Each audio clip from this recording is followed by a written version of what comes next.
Well, welcome to IPPR. I'm Nick Pearce, I'm the director here, and I'm very pleased today to introduce you to Dominic Cummings. Dominic is probably the only special advisor I can think of in recent memory who sort of anybody outside Whitehall knows it. That's because he has very interesting and controversial views, and he's not afraid of expressing them. He's here today to talk to us about the reform of Whitehall and Westminster, what needs to change in the civil service and in our politics. And so we look forward to what I'm sure will be very interesting and provocative remarks. I'll then ask Dominic some questions, and then later on there'll be some opportunity for some debate. So Dominic, over to you. Thank you.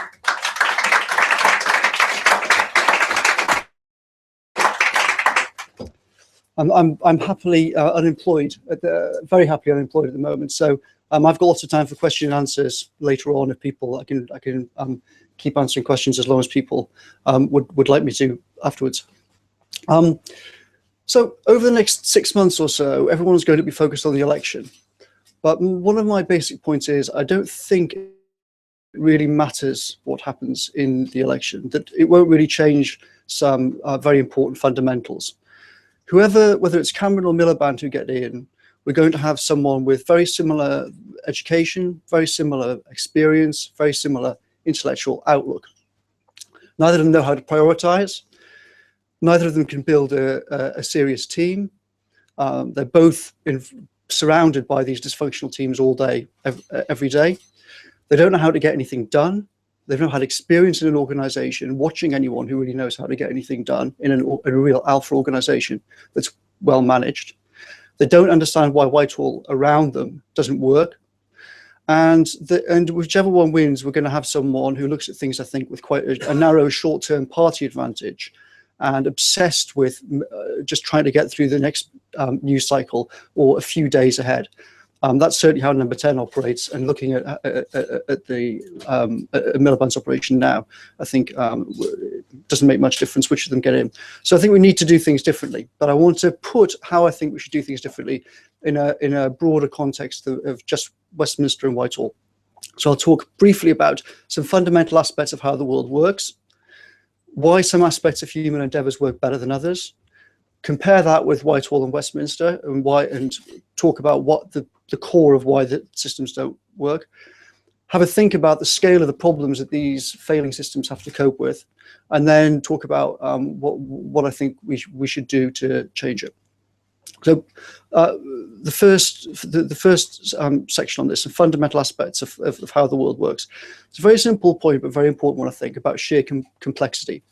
On Friday, if David Cameron wants to get together all the people, wants to get together 60 people and blame them for why the by-election went wrong, he wants to line them all up in a row and go after one, tell them it's your fault, it's your fault. There's roughly speaking, the number of different ways in which you could arrange those 60 people is approximately 10 to the power 80. That's about the number of atoms in the universe. So you see quickly that even a very simple problem like that, like how to line up 60 people in a row, explodes to astronomical complexity. How does the world cope with this? Well, if you look around at social networks, physical networks, mental networks, they consist of complicated, non-linear and independent systems. In these networks, properties emerge from the interaction of lots of different agents. You can't tell what's going to happen just by looking at a single agent. So for example, if you look at ant colonies, you have lots of interacting ants, and from this you have emergent behaviors like farming, slavery and war that you can never predict from a single ant. If you look at the immune system operates with lots of interacting cells, and they produce the emergent properties of the immune system, the defense system, interacting via molecular signals. If you look at brains, you see individual neurons interacting via synapses, and these produce emergent properties that we think of as thoughts. And what are the common features of these? Well, the extreme complexity means that prediction is extremely difficult even over tiny timescales. Effective action is very hard. Even loose control is very hard. Failure is ubiquitous. Local failure is ubiquitous. It means the scale of complexity means you can't have centralized control. There's no master ant, there's no master neuron, there's no master immune cell. The system has to learn from decentralized experimentation, from trial and error, and from probabilistic experimentation. So adaptation is vital. And the fourth thing you see in these networks is some very two interesting qualities that come out of them. Of networks, including the three that I've discussed, are what's known as scale-free networks. A very simple way to imagine what these are. Picture the continental United States and a flight map of all the different flights. And you'll see certain hubs like Atlanta, LA, New York, and whatnot. And this hub and spoke network you see throughout the world. You see it in brains, you see it on the internet, you see it in market structures, you see it in terrorist networks. And these sort of networks have two characteristics. One is they're resilient to random failure, so you can knock out individual things randomly and the system will keep working, but they're very vulnerable to knocking out hubs. If you knock out crucial hubs, then you see cascades start cascading through the system. Errors start cascading through the system. Now, some parts of human life have evolved systems to cope with this very well. Science and markets have both developed institutional mechanisms that allow us to cope with this complexity. In markets, you see a similar sort of system. You see individual humans, individual firms interacting via price and all sorts of global emergent properties. Like the immune system, you see local decision-making, probabilistic experimentation, reinforced success, and cull failure. In science, since Newton, you've seen the development of the whole scientific method with peer review, scientists having to make data open, however prestigious and powerful they are. So you have, in markets and science, you have systems that have evolved which try and cope with this level of complexity and make people correct errors, which in lots of ways we're not programmed by evolution to do very well when we're faced with these sort of problems. Now, it doesn't work perfectly. You've got a clear hierarchy. So at one end, you've got maths and physics. You've seen recently the comet. We can send things zillions of miles away with extreme precision, land, the systems that we understand extremely well. At the far end of that, I would say, probably you've got things like sociology and education research, which are very, very far away from the way in which maths and physics work. The reasons for that are interesting. We can explore that in questions and answers if people would like. So now we compare those things that work with politics. And what do we see? We see extremely bad prediction amid complexity. And there's groundworking empirical information on this, particularly work by a guy called Philip Tetlock, who tracked expert decision-making over decades. And what he found, unsurprisingly, is that these expert decisions are almost random. There are a few people that do, there's a tiny number of people who do better than everyone else, but most people, it's like chimps throwing darts at a board. Secondly, the more likely these people are to be on TV, the more likely they are to be wrong. And third, which is very important, third, people don't really learn very much. They don't learn from their mistakes. Because unlike in markets and science, where there's feedback all the time, your company goes bust, the peer review system says your experiments, there isn't the same kind of feedback in the political world. So people aren't punished for failures. So it's obviously important that expert opinion are to be largely rubbish. Now, secondly, most political institutions control what they do badly. They do a bad job of it. Why is that? First of all, goals. It's much easier to define goals in markets, make a profit, or find a particle within these physical parameters than it is in politics. It's much harder to formulate clear goals. Secondly, the nature of the people. So political bureaucracies tend to select for narcissists and for certain kinds of bureaucratic mentality. And look around Parliament. What are the kind of people that get ahead? They tend to be people who are glib, who enjoy public speaking, enjoy networking. Lots of judgments are made on the basis of speeches and jokes. You watch a group of MPs, often used to see they're all just sitting there watching their phones, waiting for a chance to interrupt. They like talking, they don't really like listening. These institutions tend to fill up with people like lawyers who are obsessed with process and PR people. and the kind of people who are often energized by social networking, whereas a lot of people who actually get things done in the world are often repelled by social networking. They're externally oriented. They're not interested in climbing the greasy pole. So if you look around it, how many of our best mathematicians, our best research scientists, and the best entrepreneurs who actually build successful organizations in the world are represented at the top of decision making in Westminster and Whitehall? The answer is approximately 0. We then take that pool of people and we select ministers from them. And then we promote them on the basis of launching gimmicks to the lobby and whether or not they help the party and harm the enemy party. So we then select people. So we've got a bad pool of people to begin with, and then we select from that pool people in a not very sensible way. And then we educate and train them badly. So first of all, in one way, quantitative skills. For a simple example, to understand financial markets, you need to know what normal financial markets and the financial crisis in 2007-8, you need to know what normal distribution is. But almost none of the people who come through into leading roles in politics are ever trained to know what normal distribution is. And in fact, you can go all the way through maths A-level and further maths A-level now without ever learning what it is. So you have people in charge who have no technical understanding of very basic, actually not very basic, extremely subtle, but in some sense basic concepts such as randomness. But it's much worse than that. If we just look at basic probability, the Royal Statistical Society recently did a survey, found that only 40% of MPs could correctly answer the question, what's the probability of getting 2 heads from flipping a fair coin twice? But 3/4 of the MPs said that they got the right answer. So there's a narrow problem and a broad problem. The narrow problem is PPE and economics training. I'm constantly astonished at how people who've gone through economics degrees in PPE have very little understanding of the intellectual history of their field and very little understanding of how physical scientists regard predictions, how you actually make robust predictions in the world. And therefore, unsurprisingly, these people don't understand the dodginess of the predictions which they're constantly making and in economics. They are encouraged to think that they've been trained by this process to make very important decisions, but they don't know the very basics of how organizations work. They think they've been taught to run the country, but a lot of them can't even run their own diaries. But it's a broader problem than just PPE. In general, Westminster and Whitehall are dominated by arts graduates with very poor quantitative skills, little to no understanding of important scientific and technological issues, and little or no experience of successful organizations or responsibility for big organizations. And to think of the scale mismatch, most MPs have never been responsible for managing even 100 people. They're suddenly put in charge of managing sometimes 10,000 people or more. They've never managed a budget of £1 million, and suddenly they're managing budgets, like the DfE of say 70 billion quid, about a billion quid a week. Look at poor Cameron. Cameron bounces from PPE to special advisor to being in charge of the Conservative Party to being Prime Minister. He's never been part of an organization that's run well or anything approaching anything that requires making decisions on the scale that suddenly he's involved in.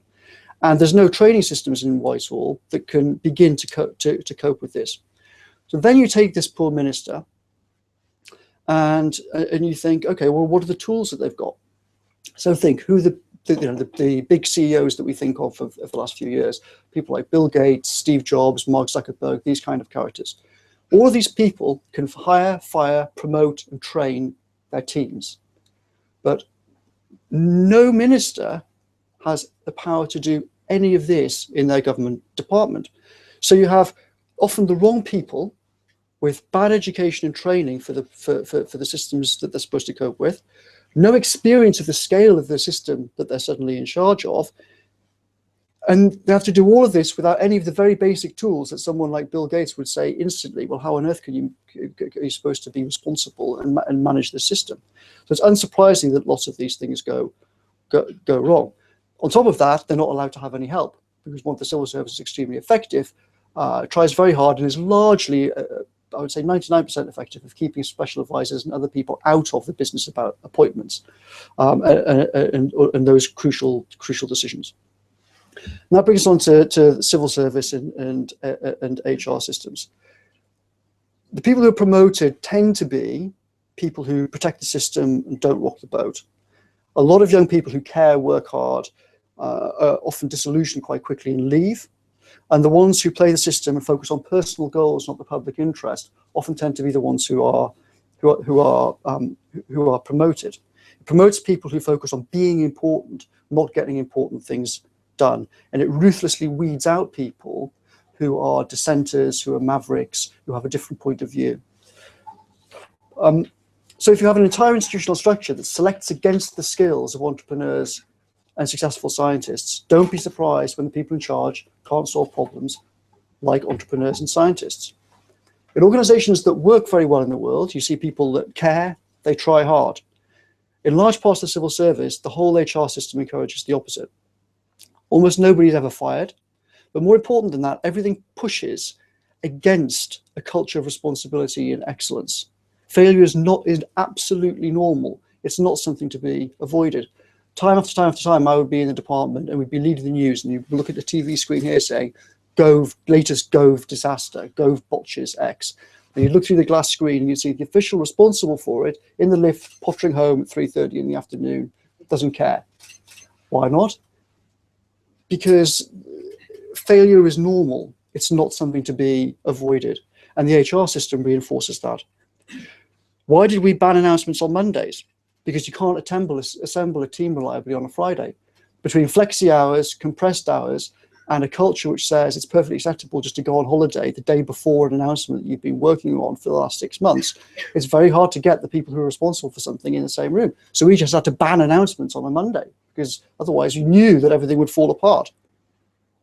But why does all, and you also, on top of that, so you also have a broader problem, which is how difficult it is to assemble good teams. People are constantly being moved. Ministers have no control over it. One day you have there's one expert on special educational needs funding, and then bam, suddenly they're in charge of the physics GCSE curriculum. It's a completely crazy system over which ministers have absolutely no control. Now, you also have a whole set of misaligned incentives. In markets and science, you have incentives that push people in certain directions, which are overall healthy and towards correcting errors. In Whitehall, you tend to have unclear goals, and then you have distorting targets that are focused on methods, not on goals. And this encourages huge micromanagement.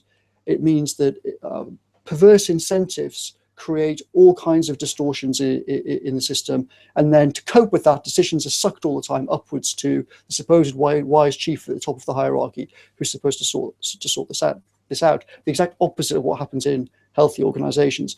And then, of course, it's much easier to fiddle the targets than it is to admit that you've made mistakes in them, partly because the whole system is so opaque. In extremists, you end up having peasants melting down ploughs for scrap metal in order to hit steel targets, as happened in Mao's Great Leap Forward. But on a smaller scale, you see this sort of problem happening in Whitehall all the time. It's also the case that officials are not incentivized to ask who in the world has already solved this problem and how can we apply this here? What you'd think is a very simple question, but that doesn't really happen in Whitehall. It's very parochial. There's very, very poor institutional memory. Libraries have been destroyed. So library, the DFE was destroyed. The library in the Foreign Office was destroyed. Record keeping is often abysmal. So Whitehall ends up being parochial, not just about the outside world, the rest of the world, but also even about its own past. Very few people are incentivized to cut regulation. Incentives push people to create more. There's very, very little incentive on anyone actually ever to get rid of any regulation. There's very little incentive to save any money. Treasury does not care about saving money. The Treasury cares about its power over the Whitehall system. And the dodgy account system means that they can hide a huge amount of financial bungling. And the pay system also doesn't incentivize good behavior. There's massive, massive overpayment in the public sector and actually in the private sector. And I think the left won't face it in the public sector and the right won't face it in the private sector. But the whole system is full of people on 70 to 140 grand a year who are not worth anything like that money. And you could hire bright 25-year-olds who do a better job faster and cheaper. So what does the civil service incentivize? It fundamentally incentivizes an obsession on process, staying friends with special interests, and empire building. Probably put your hand up in the room if you've seen the movie The Social Network. Okay, so there's a scene in there where Zuckerberg goes to Palo Alto to try and get his first financing. And there's a scene where you see the legendary venture capitalist Peter Thiel in the room. He only says one sentence. And in fact, in real life, he never said that sentence. But you'll remember the scene where he's in Peter Thiel's office and the guy turns and says, "Who's Edward Saverin?" Well, that guy just wrote a book recently. Well, he did a series of lectures to Stanford graduates and wrote a book about it. And in his book, he wrote this: "In the most dysfunctional organizations, signaling that work is being done becomes a better strategy for career advancement than actually doing work. If this describes your company, quit now." Now, that describes the vast majority of activity in Whitehall. It's signaling and it's process obsession. It's not obsession on quality. It's not obsession on good services. It's not obsession on trying to get useful things done. If you look at how private offices operate, and I spotted at least a couple of people here in private offices, they'll know exactly what I mean. The vast majority of their time is spent on process, and it's extreme. You'll have situations in which you have got some disaster that's leaving the news. People have died because of blah. But the real focus of the system is, why were we not copied in on that email? That's where the system drives everyone to actually obsess on who's CC'd in on the email, not that system's fallen over and all these people haven't got a school, or the hospital's collapsed, or whatever it might be. You also have misaligned timescales. So lots of these problems involve timescales over many years, which obviously doesn't fit well with career advancement and the way that parliaments work.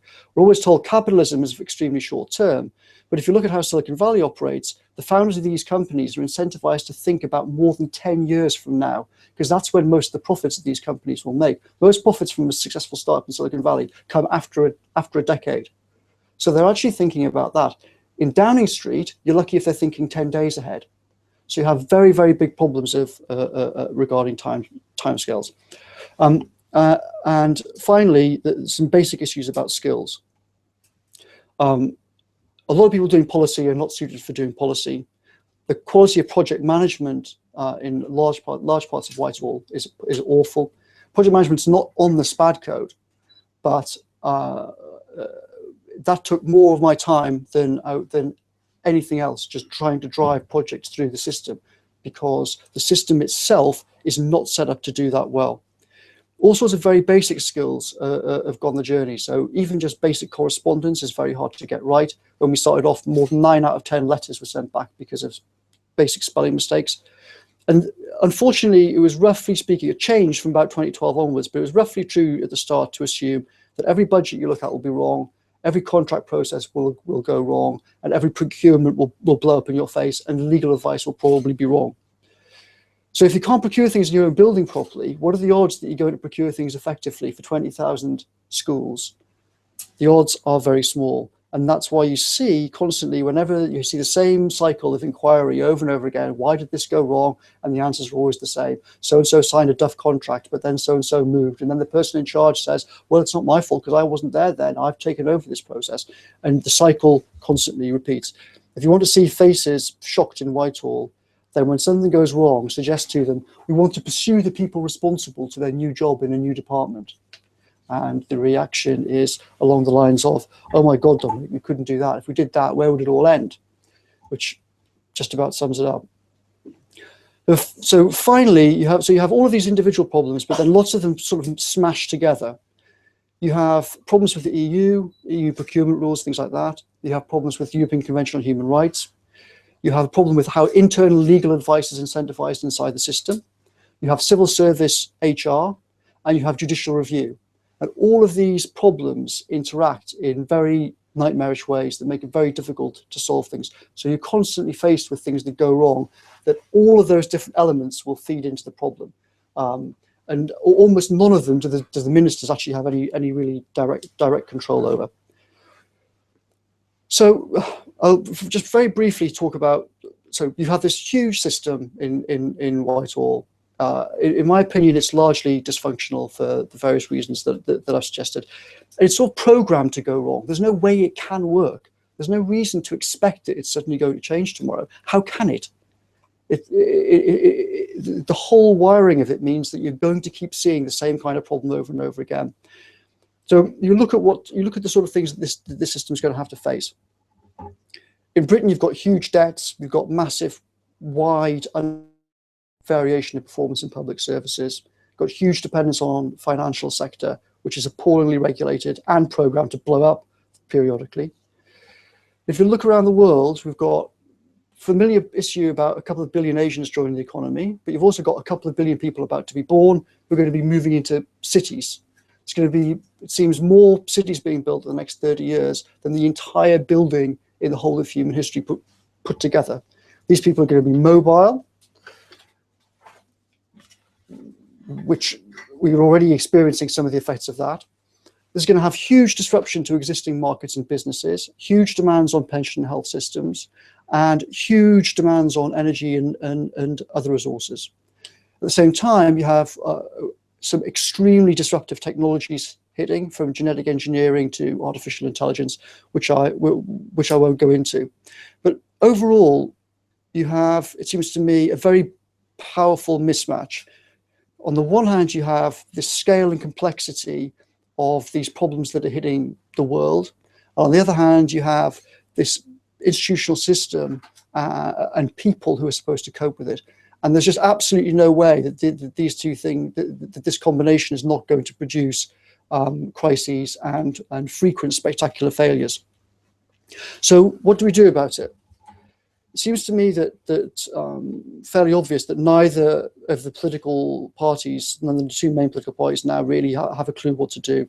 The left won't face the scale of the debt. It won't face the problems of large bureaucracies and all the things that I've just talked about. And it often doesn't have a very good understanding of the amazing ability of markets to solve problems. And the right also has an awful lot of blank spots. It won't face the scale of inequality, problems with financial markets, bloated pay in the private sector, lots of issues like that, and the way that the rich cheating taxes, all of those sorts of things, it doesn't want to talk about. It doesn't understand why people are resistant to the spread of markets.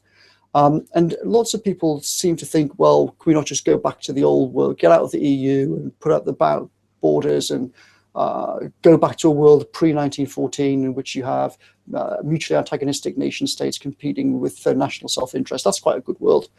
Doesn't seem to me like a very good world. It seems to me that if you combine the technological, if you combine the pre-1914 world of competing nation states all pursuing their own interests with the technological developments, then we're absolutely doomed. So what do I think needs to be done about it? First of all, I would argue that we need to think very carefully about our national goal. Dean Acheson, the US Secretary of State, famously said after World War II that Britain had lost its empire but hadn't found a role. And that remains true. We're grumpy in the EU but won't leave. We're rude about it, and the whole process has become embarrassing. I don't think the answer is either the special relationship or a return to pre-1914 or the EU. What I would suggest is that our role should focus on making ourselves the leading country in the world for education and science. Pericles described Athens as the school of Greece, and we could be the school of the world. We've already got many advantages. We've got brilliant universities. We've got some of the best schools in the world. This would provide an organizing principle for a new policy agenda, and it would focus resources. It would give us a central role in building new international institutions that we need. It would require and enable fundamental changes to how the Constitution and Westminster and Whitehall all work. And it's a noble goal that reflects the best in human nature. And therefore, I think it could transcend a lot of differences and get a lot of support from people of very different politics. So that's the first thing, a goal, a national goal of making ourselves the leading country for education and science. Secondly, more specifically, I think that there are all sorts of things that need to change inside the education system. But one in particular is for leading politicians and officials. We need what the guy who discovered the quark, the physicist Murray Gell-Mann, called an Odyssean education. Something that integrates knowledge from maths and science on the one hand, from the humanities and social sciences on the other hand, and training in effective action.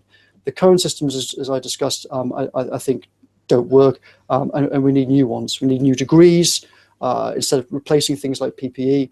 There are various experiments and interesting developments happening with this already. Tetlock, the guy who I mentioned earlier, who did all this work on expert judgment and why it's terrible, is doing a fascinating thing in America now, working actually with the US intelligence agency. But I think most of the work is in the public domain, called the Good Judgment Project, which involves systematic attempt to try and train people in different cognitive methods that will improve judgments.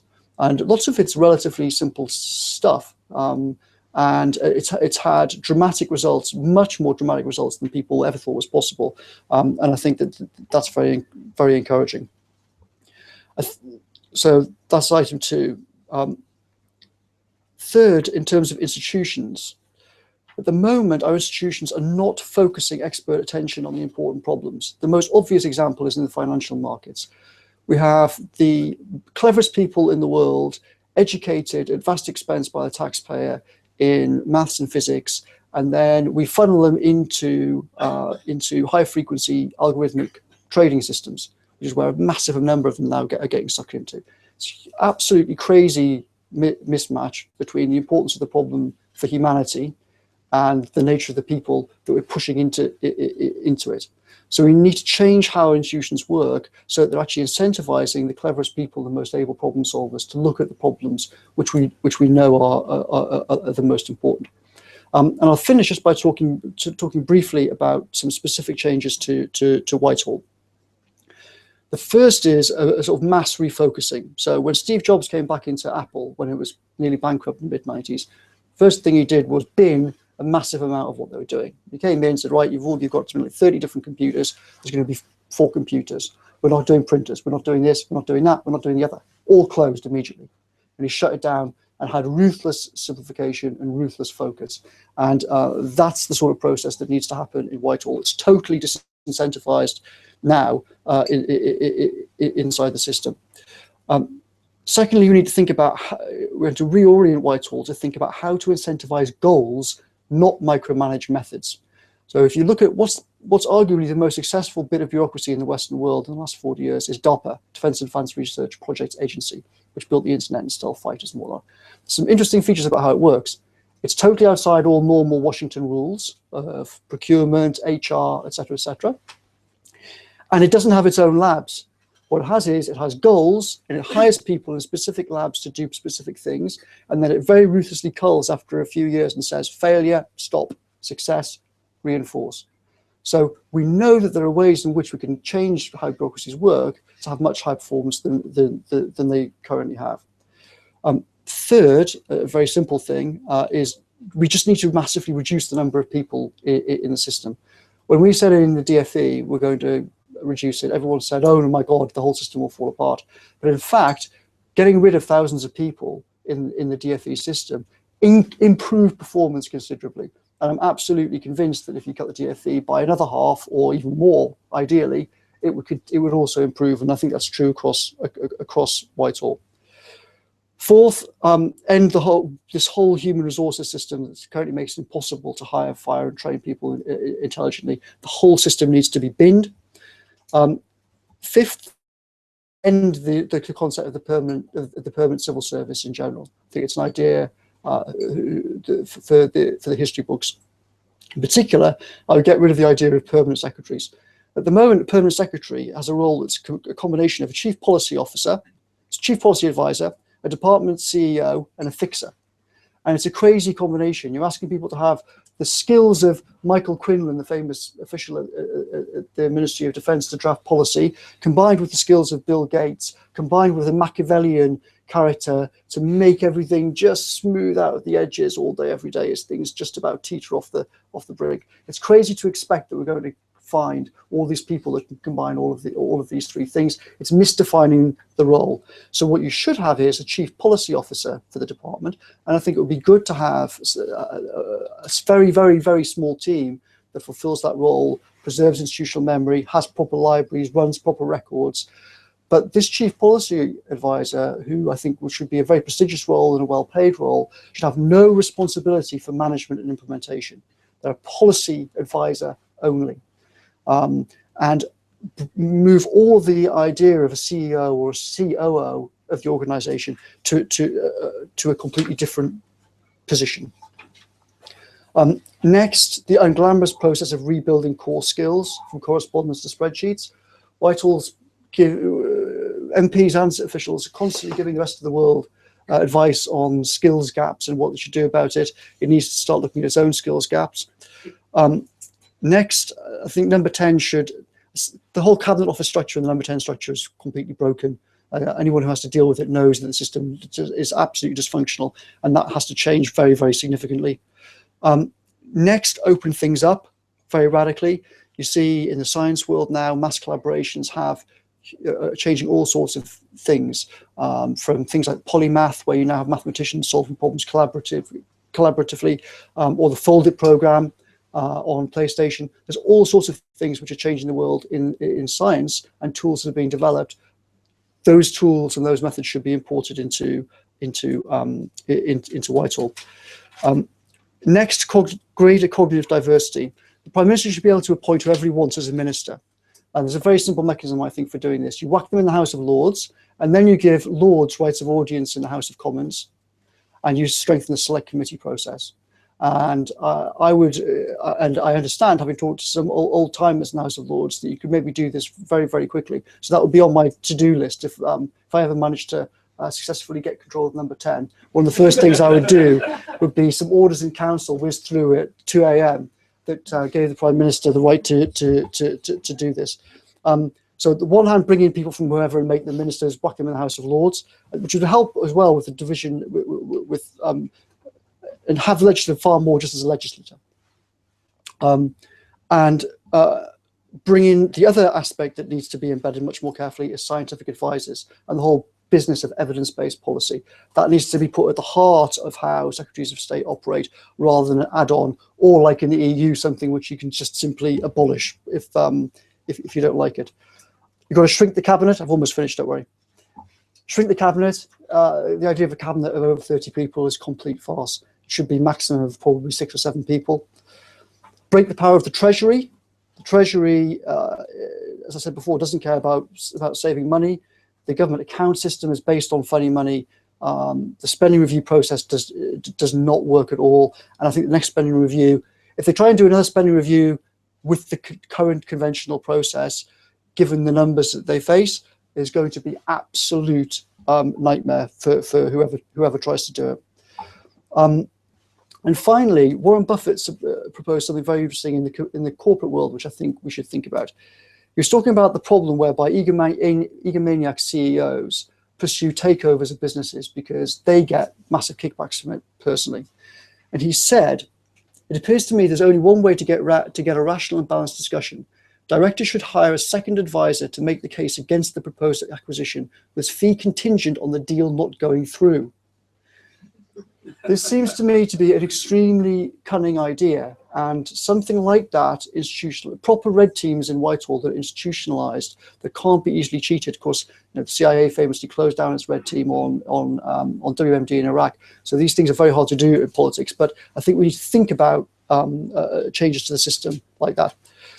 So that's it. In summary, my answer to the problems is the national goal is not a special relationship, and it's not the EU.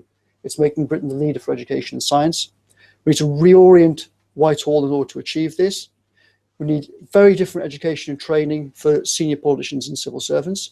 We need to bin some institutions, create others, but make them more like the immune system than like traditional hierarchies. We need to break the concept of the permanent civil service and open things up to genuine problem solvers.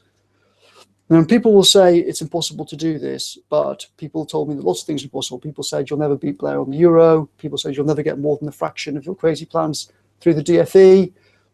Things are possible, and they're particularly possible when crises hit. Monnet created the whole EU pretty much on the basis of what you call beneficial crises.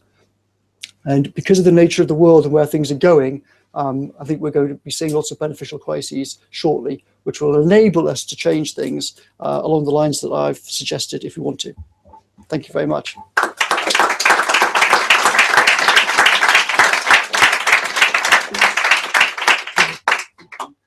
Many thanks indeed, Dominic. That was incredibly interesting. I'm going to start with, if I may, with with a question really, which is about how this change would happen. I mean, you opened your remarks by saying whether Ed Miliband or David Cameron becomes Prime Minister in May, nothing will change, and you ended with a very radical agenda for a set of big changes. And I suppose the question back to you then is, where does politics come into this? What are the mechanisms by which the sorts of things you're advocating for could actually happen? Well, that is a very tricky question.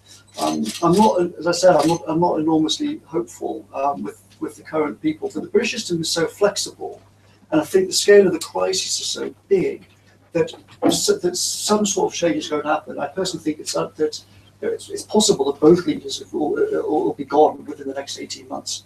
All three leaders will be gone in the next 18 months. They're all visibly failing. None of them can make any progress. None of them know what to do. Everyone outside a very closed world knows the system is knackered. So you've got very, very powerful conditions for things to change. It only needs, I don't think, partly because the system is so centralized in England, I think in a way actually much harder to change America because of the very deliberate checks and balances built in, hardwired into the system by the founding fathers. But I think here the system is so flexible and so oddly centralized that if a group of people did take over one of the main parties, well, there's two obvious mechanisms. One is a group of people take over a party and very radically change what they're doing. And I think because the system is the way it is, you could actually change an awful lot very quickly. And the second is outside competition. Now, obviously, part of the vicious circle is that outside competition is very hard. It's very hard for new people to break in, but it's not impossible. And one of the effects, possibly, of UKIP and the Greens coming up, is going to be to force everyone in Westminster to reevaluate. So, will things change in the next year? No, I'm not very hopeful. But I think within the next 5 years, I think just the scale of all of these pressures is such that somebody's going to have to give. Let me just ask you a follow-up question. When you worked for Michael Gove, you spoke about your experiences in the DfE. Many people, whether you agree with what he did or not, many people would say that he distinguished himself as a minister in this government by having an agenda and prosecuting an agenda. What is it about Michael Gove, or the things that you decided to do in government? I mean, why was he the minister that he was in education? It's a complicated question. It starts with, I suppose, personally. He's an adopted kid. He genuinely cared about it. Whether you agree with what he did or didn't do, there's no doubt that he thought every day, with a flick of the coin, my Michael Gove's life could have been completely different. I could have gone to parents who didn't value education, who didn't send me to a good school. What on earth would have happened to me? He thought about that about his own life, I think, and that made him think very hard about the system overall. So I think that's relatively unusual, probably, in Westminster. He was extremely highly motivated. Secondly, he was prepared. His view was that he was happier. He was much more interested in having an impact, in doing what he could to improve schools, than he was in having a successful political career. So his approach was, I don't mind if at the end of this, in 4 or 5 years' time, I'm gone and that's the end of me. If we've achieved a considerable amount of what we want to achieve, then the thing will be worth it. And thirdly, we built a team who had the same attitude. One of us wanted to be MPs. One of us were interested in making friends in Downing Street or anywhere else. And I think that gave us a lot of freedom just to put our foot down and do what was possible, because our attitude was, what's the worst that can happen? The worst that can happen is we get fired. So what? We don't care about that. So why not try? Very, very interesting. I think you certainly scored on that last point about not needing or wanting to make friends with other politicians in other bits of Whitehall. But I want to now open up to some questions from the floor. I think we have a microphone, a roving microphone. If you could say who you are, that would be great. I think we need a bit of mic down here. This isn't. Can you hear us? Yeah, actually, best if you go to the back. Yeah. Oh, it is working. Okay, so say who you are and where you're from, and then put your question. So, gentleman here first. Yeah. Just to ask you. Just say who you are yes, first. Sorry, wrong letter. I'm from the Open University. Just to ask you. Sorry. That's it. Okay, thank you very much indeed. About you said something about procurement, and I think that's such an important issue because there's so much of it going on. Can you say a bit more about what the problems are? And the other thing I wanted to ask you, and get the other one in very quickly, is what you're saying that many policies that are developed by politicians are actually experiments, but they're presented as the solutions rather than actual experiments, and that's the way we should actually look at it. That's what I'm not sure you're saying. Again? Pardon? Can you say that second bit again? The second bit is yeah. whether a lot of the policies that politicians are presenting to us and saying this is the answer, we have the answer, that they're actually no more than experiments because of the whole complexity of the system that you were talking about at the beginning. But I'd particularly like to hear what you've got to say about procurement and the problems there. Okay, on the procurement front, there's a combination of things. So on the one hand, you have national systems devised in Whitehall, which are very complicated and don't work very well. You also have the fact that on almost all the important things, the rules are actually EU controlled, not national. So you have Whitehall systems don't work very well. On top of that, you have EU systems that are very complicated. You have all the traditional problems with how the civil service gold plates things. You have another problem, which is huge risk aversion and the legal advice. So you have very complex system A, national, very complex system B, EU, legal advice about both, which will probably be wrong. You have civil servants who are incentivized not to take risks. So it's a black mark if say you get an infraction letter from the European Commission. And you have all of the standard problems with how Whitehall struggles to introduce EU legislation. And then you have judicial review problems on top of that. So you'll often have, I had involving actually one of the people in this room, but I won't say who, a procurement process in which they were spat out as the winners of the procurement process. And then we were given legal advice that said, if you carry on and give them the project, you'll be judicially reviewed and you'll lose. If you stop and redo it, you'll be judicially reviewed and lose. If you pause, you'll be judicially reviewed and lose. Whatever you do, you're going to be jailed and you're going to lose. And that's the kind of minefield that you're stuck with. And that happens very, very routinely. And then when you dig into it, you find that the people that signed it have usually gone. Well, first of all, they weren't experts in the process in the first place. So you've got non-experts dealing with very technical issues. Then they've gone off to take another job somewhere else. So the person now in charge of it says, well, it wasn't me. I don't really know why this was done. Obviously, it's stupid, but you can't blame me for it. So you have all of these things.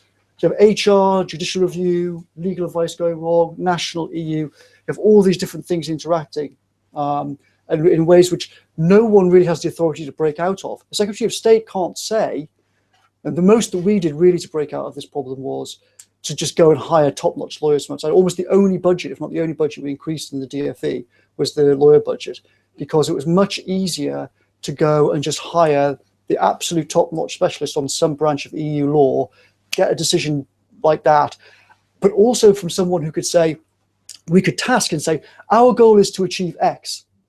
Give us legal advice that we can use in an argument with the European Commission and the rest of Whitehall that will enable us to do X. Ah, right, here's your legal advice. This is why X is arguably legal. Right, thanks very much. Off we go. This is why we're going to go ahead and do that. And that was a very important tool. Without that, an awful lot of things that we wanted to do would have been blown up on the launch pad because someone would have said, some people did say all the time, no, that's illegal. Very simple things.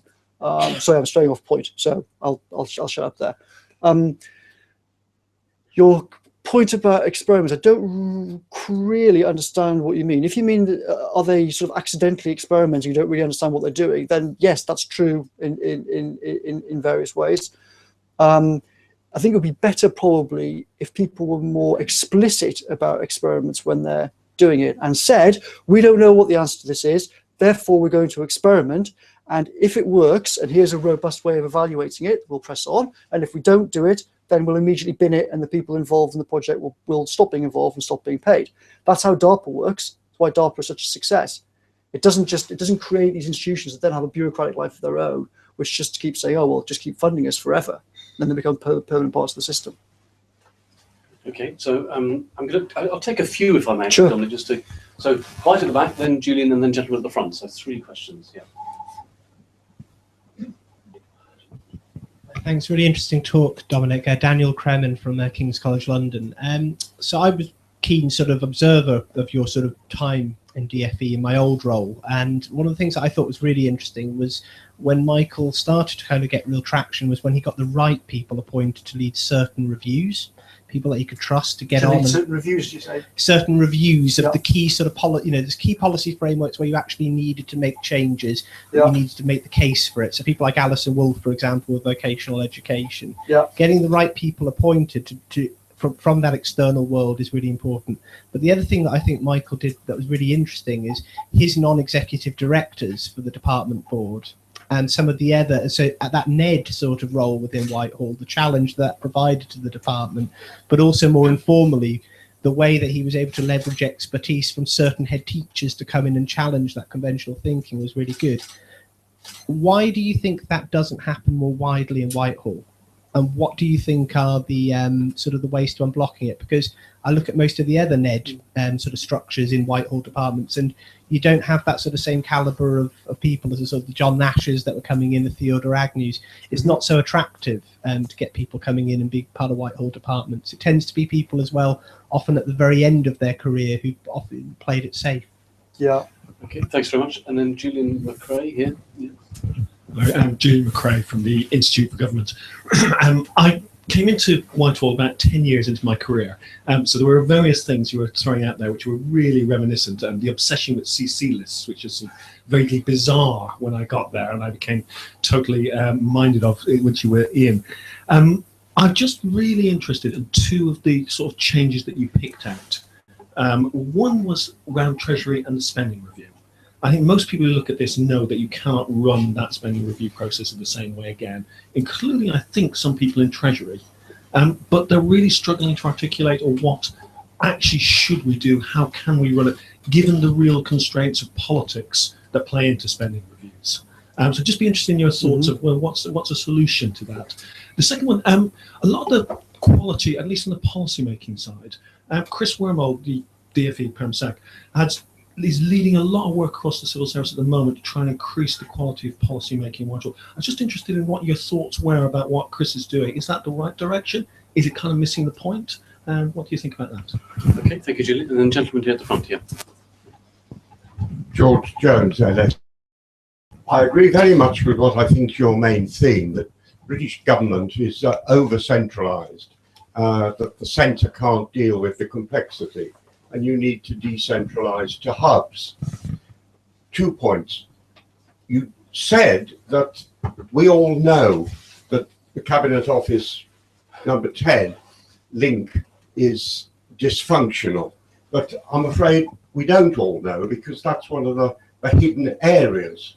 So I wonder if you could spell out what are the dysfunctional aspects of that relationship. And secondly, if you're so much in favour of hubs, decentralised hubs, why did Mr. Gove and you at DFE undermine elected local government, which did offer the possibility of being a decentralised hub in our system?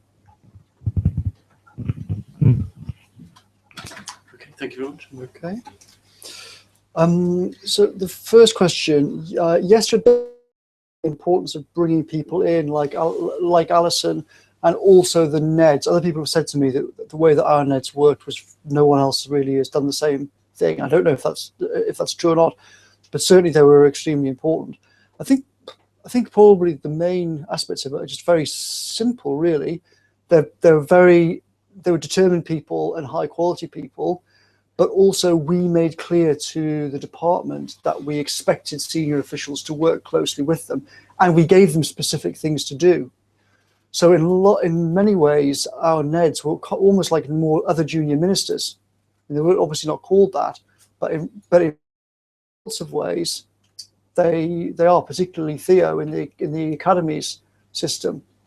And I think it was past the transition in the Department for Education. So obviously everyone knows we had a very difficult time to begin with and lots of problems. But as things changed and the senior people changed and the relationships changed internally, then the new perms like Chris Wormald and others knew that we wanted them to work with these guys. But they also realized that these guys could help them. You know, if you've got someone like John Nash who's made an awful lot of money or with certain skills, then I think Chris and other senior officials realised, well, instead of fighting this, which is the normal Whitehall way, why don't we do deals and why don't we cooperate? Because maybe we could all come out ahead. And also, Gove's team isn't really giving us an option. They're telling us that we've got to do that. So, you know, there's carrot and stick involved, but I think probably the carrot in the end was more, to begin with, the stick was more important, but in the second half, I think the carrot and just the obvious dynamics of it. And I think if you ask Chris Wormold, he'd say, yeah, annoying in various ways, but also helpful in various ways too. Why not just what you ask? Well, why doesn't that happen more? Simply because of the things I described. The bureaucracy is programmed to resist, to expel outsiders. It doesn't want outsiders coming in saying, why are you doing things like this? And you could do things much better doing it like that. It's the fundamental nature of bureaucracies. So I don't think there's anything really mysterious about that. The IFG guy, you asked me about the spending review. How it could be done better? Well, again, I think it partly goes back to incentives. If you think about the system now, so to take quite a crude example, Gove is in politics terms a much closer friend of the Prime Minister than most people are in that Minister and Prime Minister's position. But the whole structure of Whitehall puts him in a position where he is encouraged to treat the spending review process as a hostile entity. He's encouraged not to tell Number 10 and the Treasury the truth about what the real numbers are. And so what you have is a kind of odd dance. The opaque accountancy system means that the Treasury knows that all the departments have got money squirreled down the back of the sofa. And they're right, they do all have money squirreled down the back of the sofa. And it's not only squirreled down the back of the sofa hidden away from the centre, it's also hidden away from their own ministers. So there's two different levels of hiding going on. So the officials are not necessarily incentivized to tell the ministers where all the cash is, and the ministers are not incentivized to tell the Treasury where it is, because if you tell the Treasury where it is, they might just say, oh, well, we'll have some of it, even if it's stupid. So that's one big problem. But also, people aren't encouraged to think of this as any kind of collective exercise. So there's no collective priority setting. And it's particularly bad with Cameron there because there are no priorities under Cameron whatsoever, which makes it hard. But because of that, there's no sense of what are we actually really focused on here? Okay, we're going to make sacrifices here in order to protect this and reinforce that. You know that a lot of decisions are just being made completely arbitrarily. And that encourages the people out in the departments to keep lying and cheating, because if you've got this bizarre process that seems to make decisions effectively randomly, why on earth would you tell the truth about where money is? So the only way of changing that fundamentally is change the nature of ministerial responsibility and to change the whole culture about how these decisions are made. As long as you keep this competitive system in which you make a bid and then the Treasury examines it and then comes in to find out if you're lying and you try and lie even more, you can't escape, I don't think, this process. On top of that, there's also a skills issue. So the Treasury, as I said before, isn't really interested in saving money as far as I could ever tell. It's interested in control. A lot of people there also don't have the skills needed to cut budgets effectively. They've never worked in businesses where you've suddenly got to cut costs by 30% in a year. For a lot of the people in the Treasury, cutting costs by 3% in a year is, oh my God, how are we can't do that? Everything will fall apart in a way which would seem very bizarre in the private sector. So I think, again, skills are just a crucial aspect of it. I think if you put in a team like our Neds, like John Nash, Theo and Paul Marshall, and put them involved in spending review, then I think you'd have a very different kind of spending review indeed. Why doesn't Number 10 work, my lord? That's the simple answer is to read my blog, and that will explain all of the reasons why Number 10 doesn't work. It's a mix Number 10 in Cabinet Office, you mentioned the two together. Yes. It's a mix of personalities, people, skills, and structure. So the nature of the Cameron team simply is chaos. It's all they know. It's all they've ever known. They operate in a bubble which is at most 10 days planning and is usually about 48 hours or 72 hours ahead. That's it. There is no long-term priority. there is no long-term plan.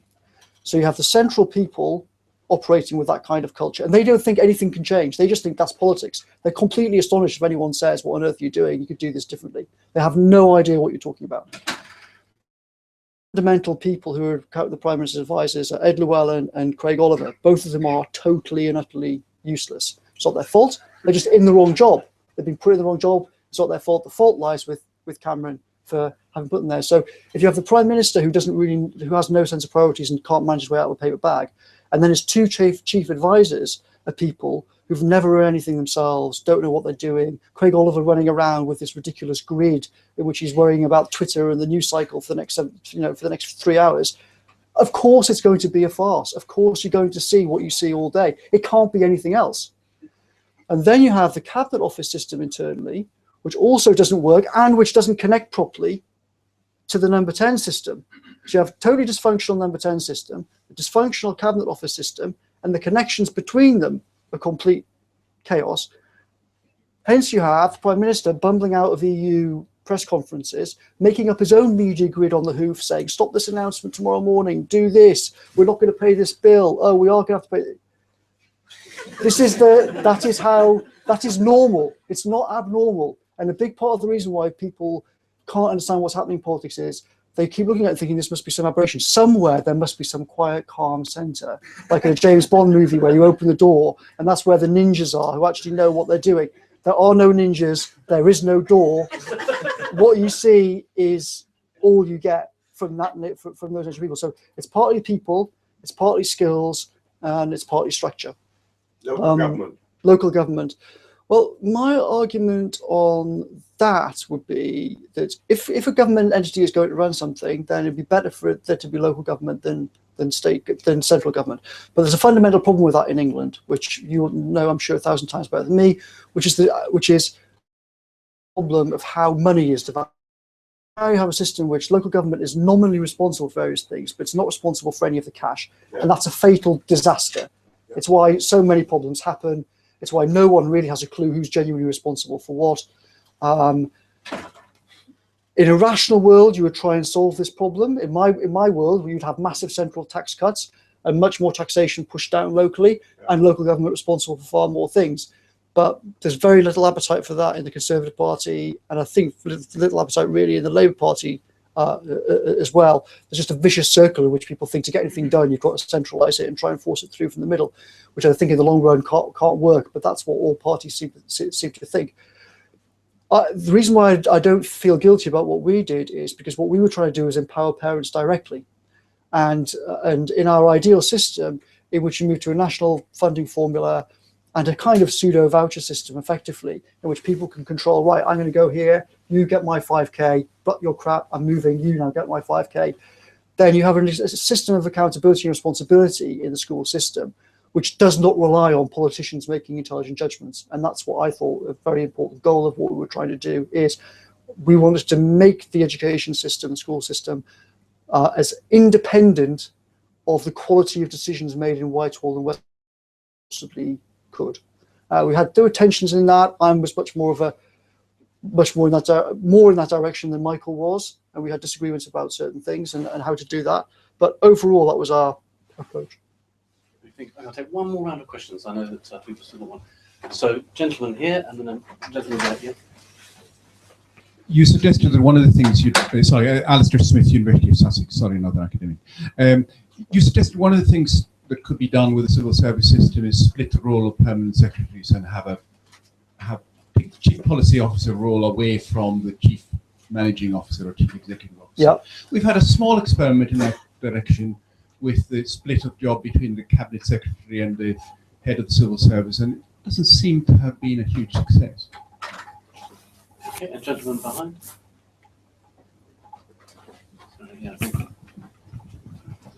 Mark Foden and I work in a consultancy to do with IT reform in government. There's a great deal of enthusiasm from using digital technologies to change the way government works. What prospect for success?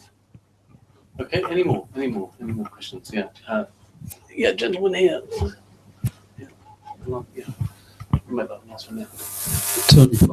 Just interested that you were talking about cutting down the number of people in the department, which is fine until things go wrong. if you haven't got people in the department who should be doing those activities, which they're then criticised for not doing quite frequently. Okay, and then let's just, we can sneak one more in. Sure. Lady here, yeah. Thank you. Helen Gardner, do you still want to open a free school? Okay, let me try and get the, so the first question was about the permanent secretary, is that right? Yeah.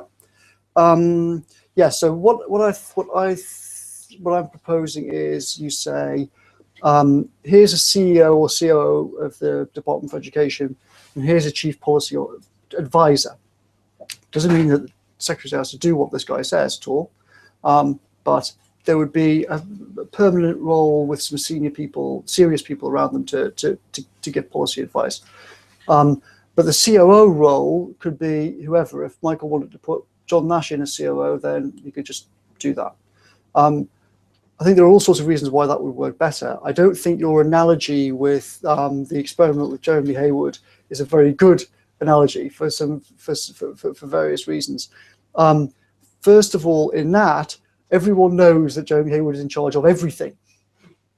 So there's a formal division of responsibility supposedly, but it's not real. Jeremy Hayward is more important than anyone else in the cabinet apart from Cameron and Osborne, and arguably more important than Osborne. He sits right next to the Prime Minister, has him completely by the balls, and Cameron doesn't do anything without Hayward's permission. So when they made that division, it's not, I don't think it's a real division, because everyone knows that Hayward is really in charge of things. He's not just some isolated, oh, he's just a policy advisor to the Prime Minister, but he doesn't really have any institutional power anymore. That power resides with X. No, that power does not reside with X. X does what Hayward tells them to do. And you can see what's happened there with the whole COO business, which they talked about. All the COOs, this new COO figure, who's his boss? Hayward. It's not the Prime Minister. So it's not, so the problem that you're describing kind of makes my point. The question about digital, from a technical perspective, yes, obviously there's all sorts of ways in which it could happen, but I think practically you would hit a lot of these issues that I just talked about. Now, I could be wrong about this, because in my time there to begin with, it was abysmal trying to get anything done like that. But in the last year or so, I would say some things started to change. And in the last 3 months, I had some very interesting conversations with people from the centre that suggested that some quite big things might change. Nick mentioned earlier on when we just met that he's heard about some things that could change. So my feeling for this could be very out of date. Technologically, obviously, there's massive things that could change, but you'd have to deal with these connected problems that I discussed of procurement systems, the EU, HR, legal advice, and that whole mishmash of problems. And if you can't deal with, so sorry, I haven't explained this very well. In a nutshell, of course, there's loads you could do, but the technological problems are not the problems. It's the core issues that I think I discussed. You asked about culling people who would do things. Well, it depends whether or not you actually think that things should be done. First of all, you could do, so take for example the free schools team. It's now got hundreds of people in it. If you're actually going to reorganize that department properly and have proper HR system, you could do it with I reckon at the most a third of the people are currently involved, and maybe something like a seventh or an eighth of the people involved. It doesn't need all of those people.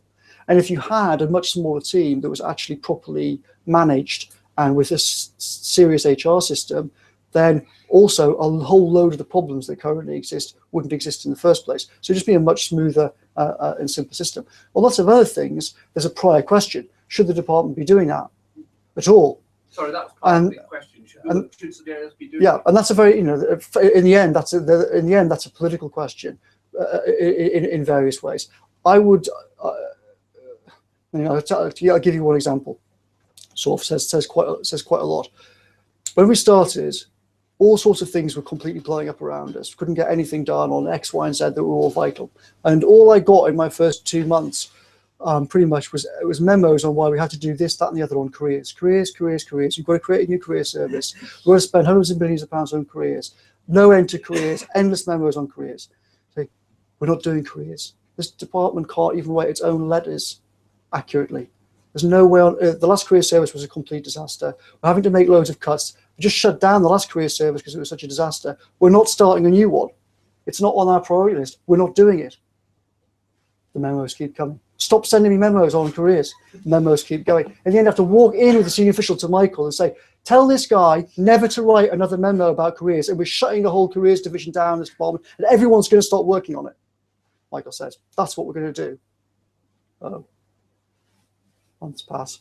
Fine. Well, the careers numbers have gone down. So we ended up, by kind of crazy determination, we ended up cutting the career service, cutting the number of people doing it, but we could never quite kill it. And every time we got close to killing it, bloody Cameron or Clegg would come along and say, oh, I've got to do a speech at the CBI tomorrow and I can't think what to do. I want to say something about careers. And then, of course, there's probably, oh, yes, well, we've got all these lovely memos on careers. Here we are. Before you know it, the memos on careers have got the number 10, and some clown in number 10's already briefed it to the Telegraph, and we're now creating some new careers thing. So it's very, very hard to stop these sort of dynamics, and actually stopping things completely, which is vital if you're really going to change how Whitehall works, is incredibly hard. It's incredibly hard actually to close something down and say, we're not doing it. And Michael was the only minister, I had a conversation about this, and I ended up pinning all the ministers. I said, which one, we're stopping doing careers. Which one of you is going to go on TV and say, this department doesn't do careers anymore? Well, I don't want to. No, I don't want to either. Michael looked around all and said, I'll do it. He was the only minister in the Department of Education or in number 10 or a Clegg or any of them who was actually prepared to go on TV and say, the Department of Education should not be in the business of careers. Schools should sort out careers for themselves. We've closed the team, we've saved the taxpayer this many millions of pounds, and if you don't like it, vote for someone else. But of course, he wasn't allowed to do that because Cameron said, oh, Clegg hates that. We've got to do some gimmicks on careers so you can't close it down. And that's just one tiny area of the department that I think roughly was probably employing a few dozen people when we started, maybe 30 or 40 people working on careers. And I think, well, I was told we got it down to 3 people. There's probably a dozen again. I don't know, someone who could tell me, but don't say. So it's just extreme. So it's extremely hard. And it goes back to the point that Secretaries of State are not really in control. I mean, we only did that. We only got it cut at all because of the force of changing relationships inside the department. We have no official power to close the careers department or even to cull it by one person. We only did it because we said to the Permanent Secretary, we're not doing this.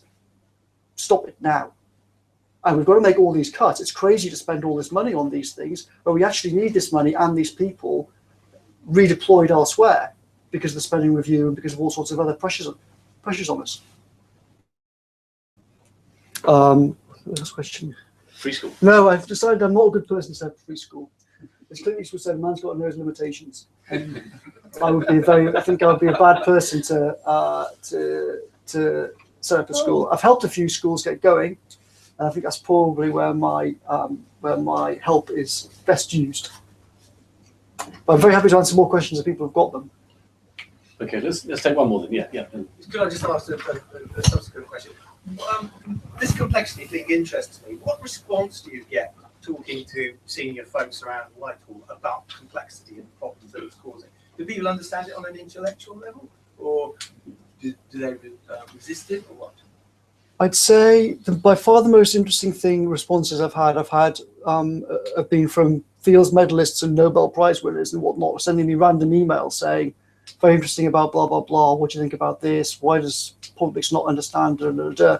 So I think in the science and maths world, for them, this sort of stuff is completely second nature intellectually. I mean, it's their world. They created it, so it's not surprising. But in Whitehall, it's like an alien language pretty much. No one really is. If you've gone through, even if you're a very high-performing person, like, say, Cameron, in a traditional sense, you've gone through Eton, you've gone through a good school, you've then gone on and done some kind of humanities course or PPE, that doesn't expose you really to any of this thinking. So unless you're an intellectually curious person, which Cameron spectacularly is not, then there's no reason why you would be exposed to this sort of thing. I mean, there's one guy, I've noticed a guy called Andrew Haldane at the Bank of England, who talks about this sort of thing and just gives some extremely interesting lectures. I slightly worry about him, and I wonder if anyone in Whitehall takes what he says seriously. I hope they do. But he's almost the only senior person I've seen who is involved with with that sort of intellectual agenda and is talking about it in a public way. I think that's very good that he's there at the Bank of England, and I hope that senior people there listen to him. But someone else here will know much better than me whether he has any real clout. So, I mean, is anybody pursuing this? I mean, presumably you are trying to explain that this complexity thing exists and there's a different way of responding to it. I mean, my experience is when I've got half an hour to talk to someone about it, that intellectually at least they will understand it. Yeah. I can't help thinking if some effort is put into explaining this stuff to folks, there might be a bit of progress. Yeah. I mean, it's not going to be fixed in an afternoon. No. But There's a few things that I'm thinking about. I'm going to try and talk to, well, I'm going to try and talk to some universities about creating new courses. So, as I said in my talk, we need alternatives to PPE, and one of the obvious things that will be part of that would be teaching the basics of that subject. I'm also talking to some physicists who are interested in running some training courses in Westminster for MPs. To try and teach them some of these things and basic probability and how the tools used in physics in particular can be applied to all kinds of complex problems. And if you look, one of the projects that I'm most proud of actually that we did in 2012, I went to see a guy called Tim Gowers at Cambridge University, who's a professor there, as a Fields medalist. He's one of the cleverest people in the world. And I was talking to him about various things, and he said, what I want to do is create a course, 16 to 18 maths course for A-level maths, a sort of maths for presidents type course. And I thought that's a brilliant idea, and talked to Michael about it. We ended up bunging, I think, about £500,000 to MEI to work with Gowers to develop that course, and it's now real. There are modules of the course. There's teacher training going on. It's going to start in schools in September 2015. Well, it's been trialled now, but although that's a 16 to 18 maths course, which I hope will have a big effect on schools.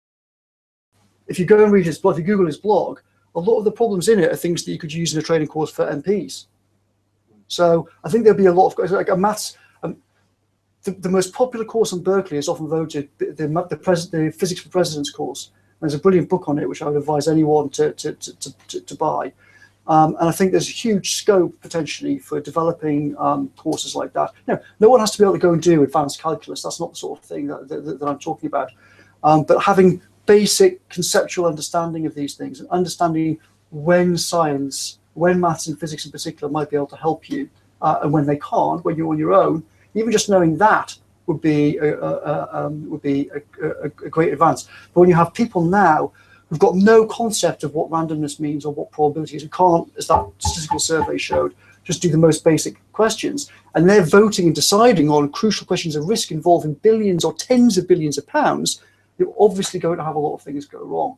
So the risk reward of trying to get some things like the Gowers course into MPs' brains, I think, is massive.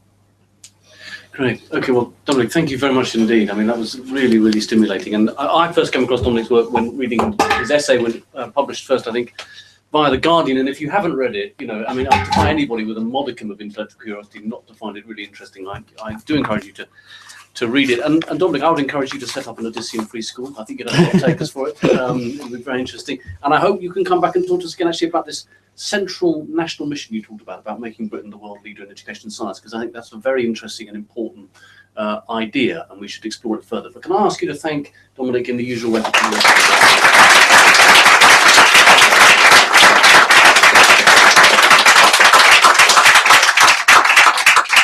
Thank you very much for coming. Bye-bye.